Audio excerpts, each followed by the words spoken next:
13 जुलाई सन 2025 से लेकर के 28 नवंबर सन 2025 तक।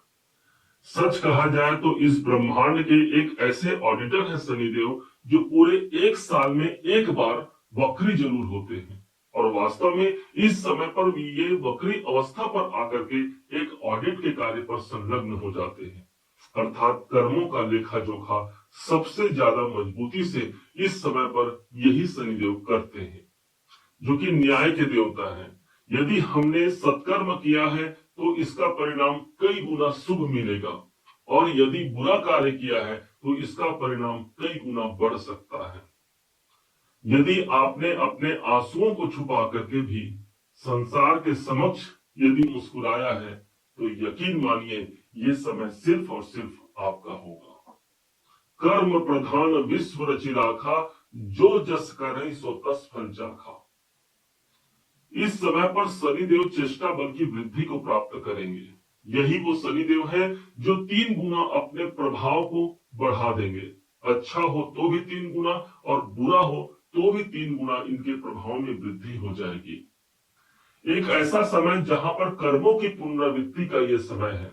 न सिर्फ शनि वृश्चिक राशि के पंचम भाव पर बैठे हैं, इसके अलावा भी ये 4 घर ऐसे हैं जिनका प्रभाव सबसे ज्यादा मजबूती पर प्रदान करेंगे।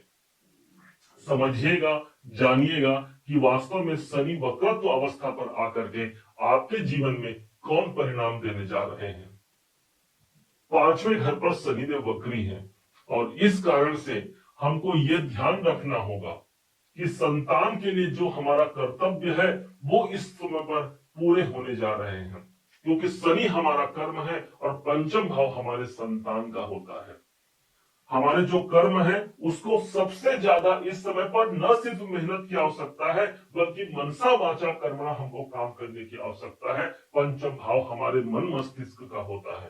तो इस समय को सर्वश्रेष्ठ बनाने के लिए, अपने कैरियर को एक नेक्स्ट लेवल तक पहुंचाने के लिए न सिर्फ हमको सिर्फ कर्म करना है, बल्कि मन और वचन से भी हमको कर्मवान बनना पड़ेगा। ये शनि का दायित्व है और इसलिए जो काम हम कर रहे हैं इस पर सबसे ज्यादा प्रगति की प्राप्ति के लिए हमने वो काम तो कर लिया, लेकिन मन में सोच रहे हैं कि नहीं, शायद वो मुझसे पूरा नहीं हो पाएगा, शायद उस कार्य की पूर्ति नहीं हो पाएगी, मुझे लगता है कि वो मेरे लिए नहीं बना है। और बस उसी समय शनि आपके निकट होते हैं, क्योंकि वो कर्मों के स्वामी है। कर्म के रूप में सदैव वो हमारे पास रहते हैं।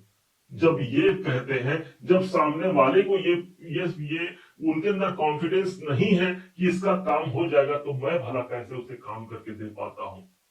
इसलिए मन में पॉजिटिविटी रखते हुए इस शनि के वक्रत्व अवस्था में एक शुभ परिणाम को आत्मसात जरूर कीजिएगा।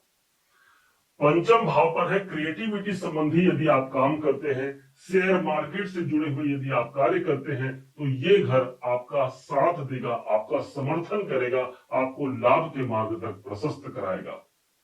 शनि के पास जो सबसे पहली दृष्टि है, अब उसको समझिए।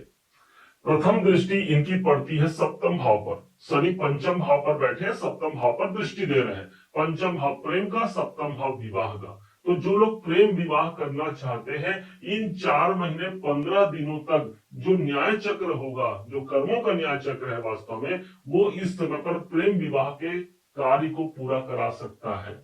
या फिर ऐसा कहिए कि विवाह संबंधी किसी कार्य की हम तलाश कर रहे हैं, शनि वक्री अवस्था पर आए हैं, काम 3 गुना तेजी से चल सकता है। दाम्पत्य जीवन के लिए भी यदि कहा जाए तो इस गोचर का परिणाम न सिर्फ आपको मिलता है, बल्कि आपके पार्टनर को भी मिलेगा। उनके कैरियर के लिए भी शनि कर्म है और सप्तम भाव पर दृष्टि है। आपके पार्टनर के लिए भी एक पॉजिटिव सिचुएशन हो गया, वो भी अपने काम पर आगे बढ़ सकते हैं। यहीं पर शनि की 7वीं दृष्टि पड़ रही है 11वें घर पर, जहां पर 6 नंबर की राशि लिखी हुई है। इस घर के स्वामी होते हैं बुध। शनि और बुध का आपस में कनेक्शन बहुत अच्छा होता है, इसलिए एकादश भाव का स्वामी इस समय पर सबसे ज्यादा मजबूती से काम करेगा। शनि की दृष्टि पड़ रही है, कोई अधूरी इच्छा इस समय पर पूरी होगी। क्योंकि शनि वक्री अवस्था पर आ रहे हैं, 7 डिग्री को इन्होंने क्रॉस कर लिया है। अब फिर से पुनः वक्री अवस्था पर आकर के पीछे की यात्रा को प्रारंभ करेंगे। और यहाँ एक समय रहेगा जहां पर पूर्व में हमने जो प्रयास किया था, पहले कोई काम किया था, उस कार्य की पूर्ति नहीं हो पाई थी, तो यहाँ सबसे बड़ी पॉजिटिविटी बनती है कि वो अधूरे कार्य हमारे पूरे हो सकते हैं। इच्छाओं की पूर्ति के लिए एक अनुकूल समय होगा। 11वां घर बड़े लाभ का होता है, और वहीं से देखिए शनि के पास जो 10वीं दृष्टि है वो भी कहीं और नहीं, द्वितीय भाव पर बन रहा है, जिसे हम धन का स्थान कहते हैं। दोनों को जरा जोड़ दीजिए, ये धन का स्थान जहां पर 10वीं दृष्टि है, और ये सप्तम दृष्टि जहां पड़ रही है वो लाभ का स्थान। कॉम्बिनेशन क्या निकल के आया? धन लाभ का अवसर निकल करके आया। और इसी कारण से शनि के वक्रत्व अवस्था पर हमारे धन का इनकम या धन की प्राप्ति का सोर्स हमारा 3 गुना बढ़ सकता है। इस बात को सदैव ध्यान रखिएगा। द्वितीय भाव हमारी वाणी का होता है, शनि हमारा कर्म है, इसलिए अपनी वाणी से भी हमको यही शब्द उच्चारित करना है कि हमारा कार्य बन रहा है, हमारे कार्य सज रहे हैं। सिर्फ आप अपने कर्म के माध्यम से ही इस शनि को आप प्रसन्न कर सकते हैं। दूसरा कोई शॉर्टकट तरीका नहीं है इस शनि को प्रसन्न करने के लिए। द्वितीय भाव पर शनिदेव विराजमान है, इसलिए आज हमको अपनी वाणी पर नियंत्रण भी रखना होगा, क्योंकि शनि ऐसा ग्रह है जहां पर हमने उस स्थान पर यदि काम कर लिया तो यकीन मानिए यही शनिदेव द्वितीय भाव अर्थात धन के स्थान से हमको जोड़ जाते हैं। यही स्थान हमारे फैमिली, हमारे कुटुंब का है। कुटुंब में कोई मांगलिक कार्य का अवसर बन सकता है, वहां से जुड़े हुए कोई कार्य हमारे बन सकते हैं। बैंकों में आपका आना जाना बढ़ सकता है इस समय पर। कोई संचित जमा पूंजी आपने रखा है, उस जमा पूंजी को आप किसी बेहतर निवेश के रूप में परिणित करा सकते हैं। ये शनि का प्रभाव हो गया। और न सिर्फ शनि यहाँ पर दृष्टि दे रहे हैं, द्वितीय भाव सबसे ज्यादा आपका जागृत होगा, बल्कि एक ग्रह और है जिनकी दृष्टि पड़ रही है ठीक द्वितीय भाव पर, और वो ग्रह है देवगुरु बृहस्पति। कैसे? तो इस समय पर गुरुदेव अष्टम भाव पर चल रहे हैं कर्क राशि के।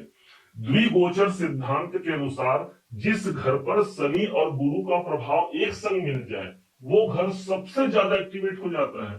तो आज आपके लिए शनि की 10वीं दृष्टि पड़ गई द्वितीय भाव पर, तो वहीं पर देव गुरु बृहस्पति की 7वीं दृष्टि पड़ गई, अर्थात द्वितीय भाव आपका एक्टिवेट हो गया ना, जिसके माध्यम से आर्थिक प्रगति को भी हम ले सकते हैं, साथ ही साथ कौटुंबिक स्थिति को भी यहाँ बेहतर बनाया जा सकता है। आपके अपने परिवार के लिए भी एक खुशहाली का वातावरण दोनों ग्रह के द्वारा ये पुष्ट होता है। अब एक घर पीछे का परिणाम देंगे शनिदेव, तो वो कौन सा घर है? तो ये बैठे हैं पंचम भाव पर, चतुर्थ भाव पर इनका प्रभाव आ गया। पिछले 2.5 साल तक ये चतुर्थ भाव पर ही थे जब आपको शनि की अढ़ैया लगी थी, और 29 मार्च को समाप्त हो गई। अब पुनः फिर से ये जो समय होगा, फिर से शनि का प्रभाव चतुर्थ भाव पर पड़ेगा। मन में भय आ रहा होगा कि भाई फिर से क्या वो अढ़ैया का समय आएगा? नहीं, इस बात को जरा समझिएगा। अढ़ैया या फिर 7.5 के प्रभाव को वही व्यक्ति तकलीफ और कष्ट प्राप्त कर सकता है जो अकर्मण्य है। हमने अपना लक्ष्य निर्धारित कर लिया है और उस लक्ष्य के लिए आप बढ़ रहे हैं। यकीन मानिए शनि का वक्रत्व अवस्था पर आना, एक बार शनि ऑलरेडी 2.5 साल इस हाउस पर काम कर चुके हैं, अब दोबारा फिर से वो उसी घर पर काम करेंगे, अर्थात उस घर की जागृति होगी। कोई काम आप देख लीजिएगा, अगले 4.5 महीने का समय रहेगा जहां पर आप भूमि, भवन, वाहन, मकान और गाड़ी संबंधित कार्यों से आप जुड़ सकते हैं। कोई काम आपने किया था घर से जुड़ा हुआ जो अधूरा रह गया है, कोई जमीन जायदाद का काम है जो अधूरा रह गया है, इस समय पर फिर से वो पुनरावृत्ति होगी, फिर से आप वहां जुड़ने वाले हैं, क्योंकि शनि डिले के कारक हैं। यदि हमने प्रॉपर्टी बनाने में या खरीदने बेचने या किसी भी प्रकार से हमने प्रॉपर्टी संबंधित कार्य में कोई रुकावट देखा है, तो ये समय है वहां ज्यादा जल्दी से आप निरंतर उस कार्य पर काम कर सकते हैं। 4.5 महीने का समय रहेगा, और इस प्रकार यही शनि का प्रभाव पंचम भाव पर आपके लिए एक शुभ परिणाम को लाता हुआ एक ऊंचाइयों तक ले जाएगा। अब कैसे इस शनि के लाभ को लिया जाए, ध्यान दीजिएगा। शनि के विषय में कहा गया है कि ये एक मजिस्ट्रेट है, इसलिए एक मजिस्ट्रेट सिर्फ और सिर्फ तथ्यों के आधार पर, सबूतों के आधार पर हमको परिणाम देता है।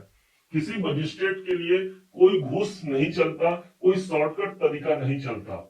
इसलिए शनिदेव को प्रसन्न करना है तो हमारे स्वयं के लिए एक ऐसा बनता है कि हम अपने कर्म, वचन और वाणी के द्वारा, अपने मन के द्वारा जिस कार्य के लिए हम लगे हुए हैं, आप तैयारी कर लीजिए और जितना आपने अभी तक प्रयास किया है उससे 3 गुना अपने प्रयास को बढ़ा दीजिए। निश्चय मानिए सफलता कदम चूमेगी। उपाय के रूप में कहा जाए तो ये श्रावण मास का प्रारंभ 11 तारीख से 11 जुलाई से हो चुका है। अब ठीक 13 जुलाई को शनिदेव वक्री हो रहे हैं। इसका मतलब ये हो गया कि ये वक्री काल का जो शुरुआत है भगवान देवादिदेव महादेव के श्रावण मास में हो रहा है। भगवान शिवलिंग पर जलाभिषेक कीजिए और उस जल में काले तिल कुछ मिलान कर दीजिए और उसके बाद अभिषेक कीजिए भोलेनाथ को। देवाधिदेव महादेव की कृपा तो मिल ही गई, साथ में शनिदेव भगवान शिव शंकर के शिष्य हैं, इनकी कृपा भी मिल गई और इन्हीं के माध्यम से एक कैरियर में विशालता को हम प्राप्त कर पाते हैं। उम्मीद है आप सबने इसे समझा, आप सबने इसे जाना है। यदि आप इसे समझा है, जाना है, मेरे समझाने का प्रयास यदि आपको सार्थक लगा हो, मेरे समझाने का तरीका यदि आपको सार्थक लगा हो, तो हर बार की भांति इस बार भी अपना प्यार भरा लाइक और कमेंट करना कभी मत भूलिएगा। और हाँ, यदि अभी तक आपने चैनल को सब्सक्राइब नहीं किया है, सब्सक्राइब कीजिएगा, दूसरों तक शेयर कीजिएगा। पुनः एक बार फिर आप सभी का दिवस बहुत मंगलमय हो, इन्हीं शुभकामनाओं के साथ। जय श्री राम।